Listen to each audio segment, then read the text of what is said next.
সিয়ার কি দোষ ছিল, তাকে তিনি পরীক্ষা করেছেন? যদি সত্যি তিনি থাকতেন এমন ঘটনা কি ঘটা সম্ভব? আর মনে এই প্রশ্ন আসার কারণে আমি কি নাস্তিক হয়েছি, আমার কি কালিমা পড়তে হবে? দেখুন, মনে প্রশ্ন আসাটাই নাস্তিক হওয়ার কারণ না। মনে প্রশ্ন আসতে পারে। নবী করিম সাল্লাল্লাহু আলাইহি সাল্লামের কাছে একজন সাহাবী বলেছেন, হে আল্লাহর রাসূল, আল্লাহ সম্পর্কে আমার মনের মধ্যে যখন প্রশ্ন আসে তখন আমি বেচাইন হই, অস্থির হই, ব্যাকুল হয়েছে, আমার ঈমান চলে গেল কিনা, তো এটা ঈমান ভঙ্গের কারণ কিনা? তখন নবী করিম সাল্লাল্লাহু আলাইহি সাল্লাম বলেছেন, যাকা নাফসুল ঈমান আও কামা ওয়ারাদা ফিল হাদিস, যে তোমার মনের মধ্যে আল্লাহ সম্পর্কে কোন নেগেটিভ চিন্তা আসার পর তুমি যে টেনশন করতেছো ঈমান গেল কিনা, এর মানে হলো তোমার মধ্যে ঈমান আছে, তুমি ঈমানকে রক্ষা করার চেষ্টা করতেছো।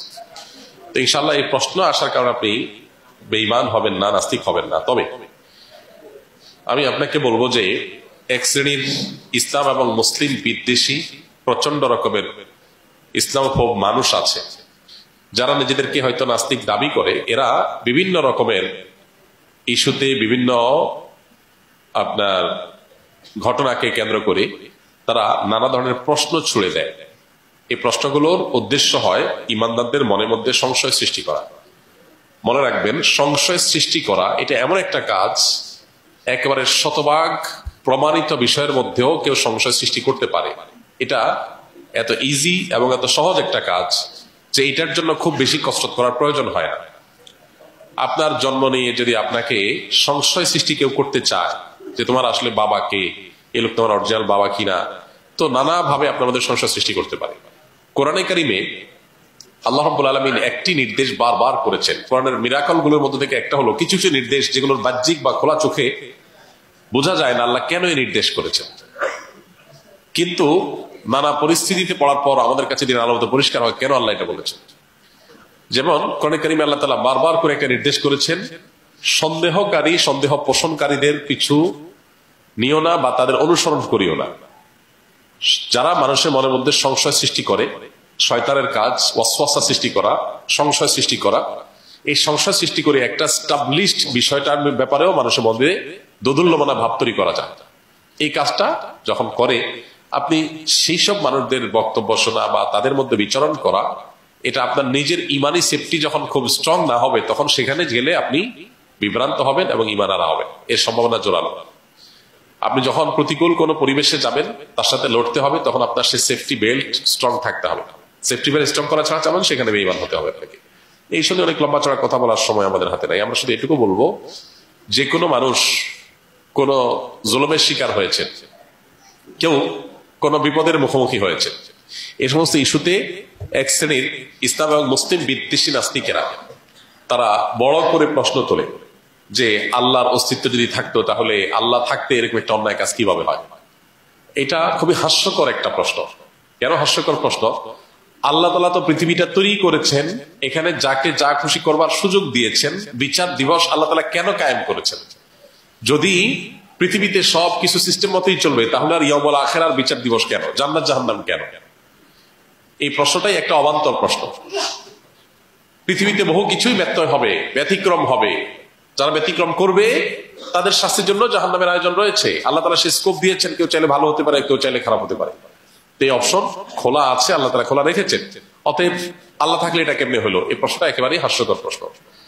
আল্লাহ তাআলা কি বলেছেন যে পৃথিবীতে কোনো ব্যত্যয় তিনি হতে দিবেন না, কোনো অন্যায় হতে দিবেন না? আল্লাহ নিজেই তো শয়তানকে সৃষ্টি করেছেন যাতে করে শয়তান তার শয়তানি করে, আর মানুষকে চ্যালেঞ্জ দিয়েছেন যে সে চ্যালেঞ্জ ওভারকাম করে সে সৎ পথে টিকে থাকবে, তারপরে জান্নাত পাবে। এই তো এই যে পরীক্ষা, আল্লাহ বলেছেন যে আল্লাযী খালাকাল মাউতা ওয়াল হায়াতা লিয়াবলুয়াকুম আইয়ুকুম আহসানু আমালা। এই পরীক্ষার বিনিময়ে তো আল্লাহ তাআলা আমাদেরকে জান্নাত দিবেন। এই জন্য একজন ঈমানদারের কাছে এটা সংশয় করার মতো কোনো বিষয় না যে আল্লাহ থাকতে এগুলো কেমনে হলো।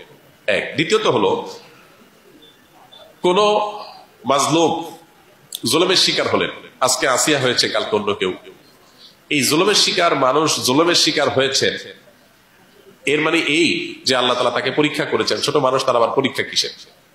এর উত্তর হলো, এটাও অজ্ঞানতা সুলভ একটা কথা যে আল্লাহ তাআলা মানুষকে যত বিপদ দেন সব পরীক্ষার জন্য করে। কোরআন হাদিসে কোথাও এটা বলা হয় না যে সমস্ত বিপদ মানুষের জীবনে পরীক্ষার জন্য আসে। মানুষের জীবনে বিপদ বিভিন্ন উদ্দেশ্যে আসে, বিভিন্ন কারণে আসে। এর মধ্যে একটা হলো পরীক্ষা। কখনো কখনো আল্লাহ তাআলা মানুষকে বিপদ দেন তার মর্যাদা বৃদ্ধি করবার জন্য। কখনো কখনো আল্লাহ তাআলা মানুষকে বিপদ দেন তার বিনিময় বাড়িয়ে দেওয়ার জন্য।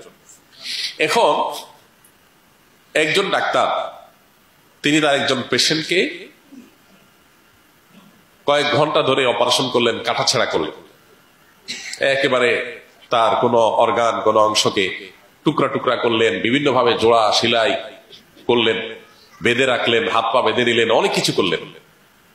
যে ব্যক্তি এই ট্রিটমেন্টের টেকনোলজি সম্পর্কে জানবে না, যে ডাক্তার আধুনিক পৃথিবীতে এইভাবে বিভিন্ন ভাবে অ্যানেস্থেসিয়া দেয়, অপারেশন করে, রোগীকে ভালো করে ট্রিটমেন্ট করার জন্য চেষ্টা করে, এই টেকনোলজি সম্পর্কে কেউ যদি ওয়াকিফাল না থাকে, তার কাছে এটা আপদ মস্তক একটা জুলুম মনে হবে। তার কাছে মনে হবে যে ডাক্তার সাহেব কি করছে, জাস্ট একটা জুলুম করছে। আসলে কি ডাক্তার সাহেব জুলুম করছে? কিন্তু বাহ্যিক দৃষ্টিকোণ থেকে এই টেকনোলজি সম্পর্কে যদি ধারণা না থাকে, আইডিয়া না থাকে, তো 100% মনে হবে যে এই লোকটা কিসে লিপ্ত, জুলুমে লিপ্ত। ছুরি নিচ্ছে, কাটছে, সেলাই করছে, শিখছে, বেঁধে রাখতেছে, টেনে রাখতেছে, ধরে রাখতেছে, যাতে করে কাঁদতে না পারে সেজন্য ইনজেকশন দিয়ে নিচ্ছে। তাহলে এই যে ব্যাপারগুলো, এগুলো জুলুম মনে হবে। কিন্তু যার কাছে এই টেকনোলজিটা মনে হবে, তার কাছে বাহ্যিক জুলুমটাও মনে হবে ওই ব্যক্তির প্রতি ইহসান, অনুগ্রহ।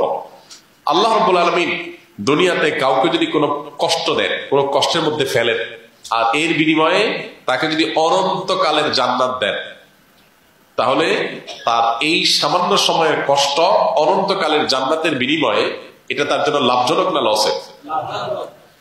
কিন্তু যে আল্লাহর এই হিকমা বা রহস্য বুঝবে না, না বুঝে সে আল্লাহর উপরে খবরদারি করতে যাবে বা আল্লাহর কাজের উপরে সে বিচার বিশ্লেষণ করতে যাবে, এটাই হলো সবচেয়ে বড় হাস্যকর, সবচেয়ে বড় অযৌক্তিক।